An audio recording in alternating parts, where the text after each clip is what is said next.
खीर वटि ईंदो आहे दूध पती। बट्टू यार लिकाया केर ॾिसी न वठे। ओ मगा चाल खुश तकड़ो हाल भलो आहे। हां करे उबारो उबारो वेंदो पिया फोन ते गिलाईंदे ईंदे कैसा गिलाईंदे ईंदे यार हरू भरू सुबह सुबह सा मुंहिंजे मथे पइजी आओ। अहिड़ा अहिड़ा चंडरा माण्हू बुखा कॾहिं का सलाह कई थो चे हाल तोखे होटल ते मानी खारायूं बुख ते वधो आहे या न। होॾां चवंदा आहियो त असां वॾा सखी माण्हू आहियूं। मगा इहा ॻाल्हि न आहे यार मसलो इहा असांखे बेरोज़गार वधो कमकार कोन्हे पर तूं इहो उबारो ईंदो पिया उबारो वेंदो पिया मां तोखे ॾिसां त तूं वञे काॾे थो। उबारो इन जे करे वेंदो पिया पिटिया कंहिंजा जा घर ॾे 4 सॼा महिमान आयल आहिनि हैदराबाद ॾांहुं। मगर तॾहिं करे तोसां बीहण दिलि न चवंदी आहे जो तूं असांजी हर टाइम बेइज़ती कंदो रहंदो आहे। ओ यार उन्हनि खे खाधो पीतो खाराइणो आहे चाह मां पचाए ॾींदोमान ऐं उनजी ख़िदमत कंदुमि त उहे ख़ुशि थींदा न। मगा मूंखे चाह पीआईंदे? हा छो न। दूध पती खीर वटि ईंदो आहे मां हे ॾिस हे खीर काॾे हो मुंहिंजो अले हारजी हे ॾिस हारजी तूं सॼो हार अबोड़े एॾो पंधु करे मां वठी आयुमि खीर काॾे हो। हे 150 रुपए में वठी आयुमि मां वटि पैसा ई एतिरा हुया। हाणे हारबो धूड़ कली त सॼी थी वई आहे खाली। हाणे मां महिमाननि खे छा जी सलाह कयां यार हाणे छा कयां मां वटि मोबाइल आहे छड़ो इहो शहर में विकणा हा पर रक्शे जे लाइ बि मां वटि पैसा ई कोन्हनि। मगा हा मोबाइल मूंखे ॾींदे मुल वठदे मूंखे वेचणो आहे यार 2000 रुपया ॾे मोबाइल तुंहिंजी। 2000 रुपया ॾियईं त शहर मोबाइलनि जो बंदि थी वियो दुकान। हा घणा ॾींदे? रुपयनि 1000 ॾींदो मैं। 1000 न 1500 ॾेवे त पोइ ॾियां मोबाइल।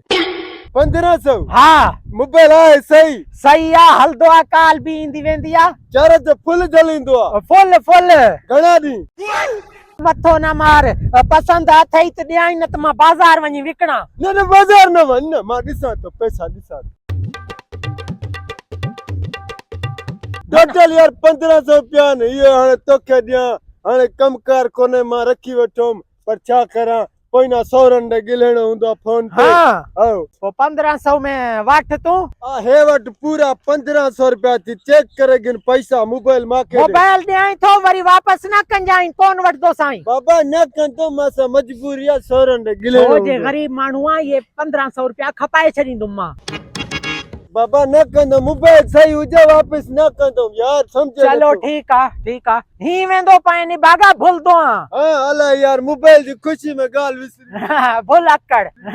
मां भी एॾे काॾे वेंदो पियो रस्तो त अची वियो मारो बनो हिन पासे वञा वञी थो मुर्गी खवायां महिमाननि खे चाह जी पचर छॾां थो हाणे 1500 अची आहिनि वॾी इज़त थींदी मुंहिंजी।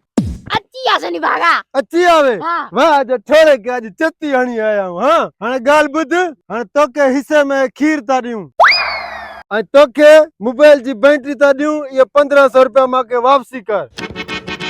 योरी कीअं खीर मूं चोरी कयो पैसा हुन चोरी कया तू छोड़ो टोले सां जख मारी वात बस मन सॼो माल तोड़ पे थो। अरे तोखे हिस्सो ॾियां थो न खीर ॿारनि खे चा करे पिया वञी बी मता असांजी ॻाल्हि ते राज़ी थियूं पोइ तो असां गिलायूं था। हल दे मोबाइल ते ॾिका ॾिसूं घणे में वेंदो घणे में भलो आहे सुठो आहे। तू मोबाइल वठदे छा तू त बैटरी वठदे न ॾिसूं था न सबर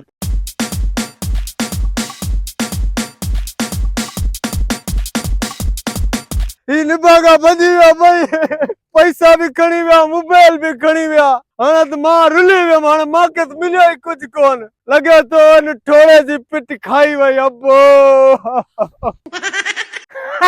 चेक त कयां यार घणा पैसा आहिनि जेकॾहिं इन पर्स में वधीक पैसा हुया न पोइ महिमाननि खे वॾो खाधो पीतो खाराईंदुमि लेलो कुहाए करे खाराईंदोसानि मुंहिंजी वॾी इज़त थींदी। मां पंहिंजा 1500 बि कढां पूरा गणा त घणा आहिनि पैसा। हाँ 1500 ई कोन्हनि ॿिया बि कोन्हनि वया त काॾे विया पर्स त फाटल आहे अबोड़े